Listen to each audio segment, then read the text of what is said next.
Tarai, they flat, the hills and the mountain. So this is what the population and the soft ratio is, except these three places which are well off. So there is 869 for one pharmacy for 869 people, 584 people at one pharmacy, 938 one pharmacy. So this is quite a good scenario. But then the councils think that 200 to 500 may be adequate, but we are still not sure whether that will be viable economically next page. So this is the trend now in the manpower. So this is as divided in the MOHP guideline. So some 1,200 pharmacies are required there, and some 12 for metropolis, some 1,240 pharmacies are required. So number of the pharmacies and pharmacy assistants required are like this.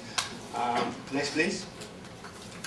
And the pharmacy assistant is going to be sufficient, like 134%. So they are good, even though they can go away. But then pharmacists are only 35% of the need will be covered by 2025 with the pace of the production. But then few more colleges this year are expected. So let us see what happens. Next, please.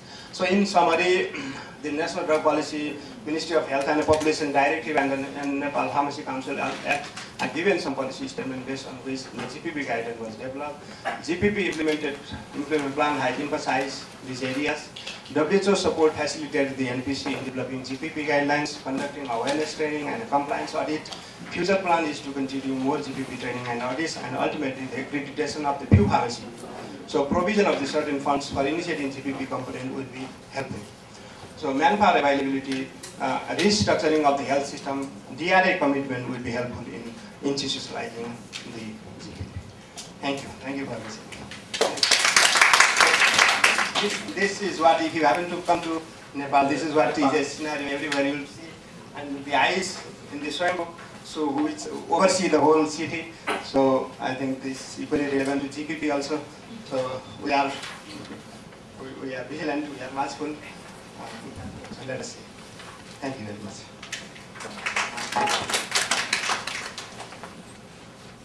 Thank you very much, but Krishna, is that the way it should be pronounced, your name?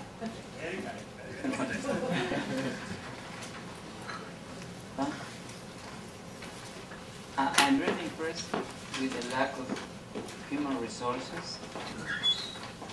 Your distribution system is spread on how you are dealing with, and in a very long perspective, that even in the next 20 years, will still having problems.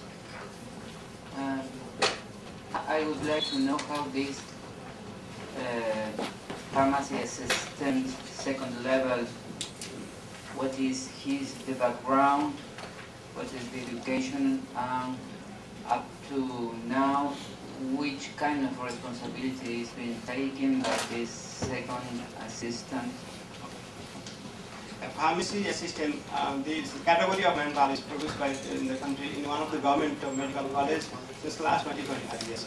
But then, because the government didn't have any sort of directives, and so they had to live with the people who are trained as Vyavasai. So the people were not motivated. It's only a recent phenomenon when the graduate pharmacy college started in the country. So now they have the opportunity to go for higher education. And also the directives of the MOH, they have clearly said that if it is 25 bedded, if it is up to 50 bedded hospital, up to 100 bedded hospital, there has to be a pharmacy assistant. So that means the Drug Regulatory Authority is not allowed to register a pharmacy in the hospital or in the vicinity of the hospital if it is not looked after, if it is not manned by the pharmacy assistant. So this is what is compelling them, and this is what encourages opening of 21 diploma pharmacy colleges who basically produce. But then it is academic, because everybody would like to go for higher education. So what we have done is we like for higher secondary 2 years senior higher secondary school course in science. So we have also incorporated in the diploma. So that way, if they wish to go for graduate program, they can easily go the science part of the of the pharmacy curriculum. So 2 years they study and 1 year they study pharmacy. So altogether 3 years. If they wish to remain in the practice, so like fair and good. If not, if they want to go for higher education, so also they can. So that way we have made it academic, and the job, except in this hospital scenario, the jobs are not protected, so they are open. So they have to survive by themselves. And who the second question, if you would be very kind to answer to it. Accreditation, external, and so everything. Who is carrying the external accreditation? Okay, we have our colleague, Mrs. Shrestha, she is the authority. So they are, this is a Bureau of Standard, who is a common body responsible for the accreditation.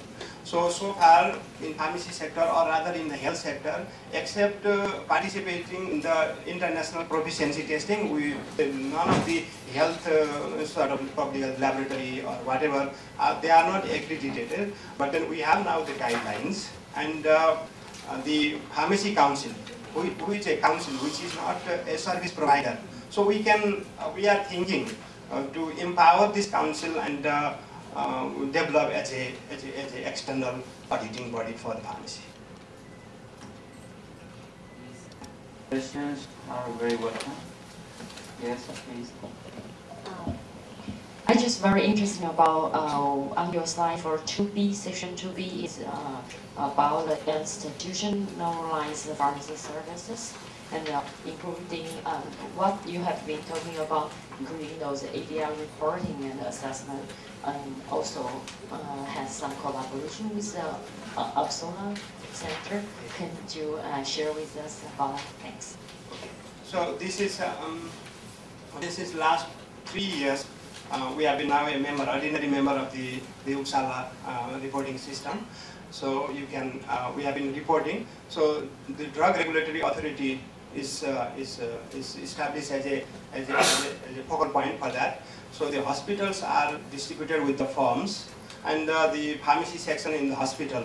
So they have this form, and they interact with the people, particularly the people in the most of these areas that have been reported and easily recognized are in the area of the dermatology, and also these people, wherever the chances are, so they work together with this, and when there is an action, so they call the pharmacy guys and they take photographs and all those things.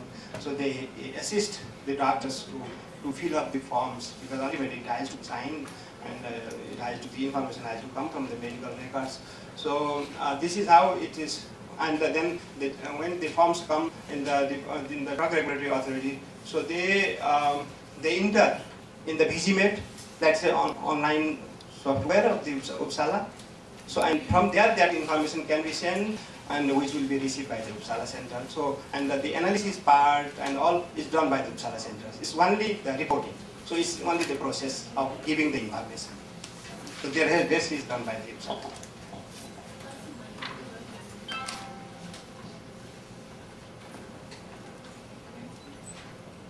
The question by Ms. Shun, the President of the Taiwan Society of Health System Association.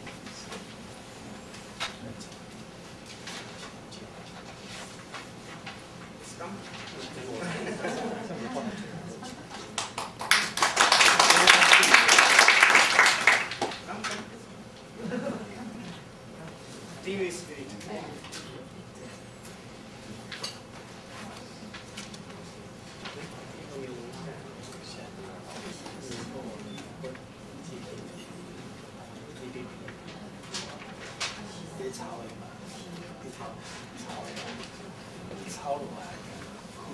Copy.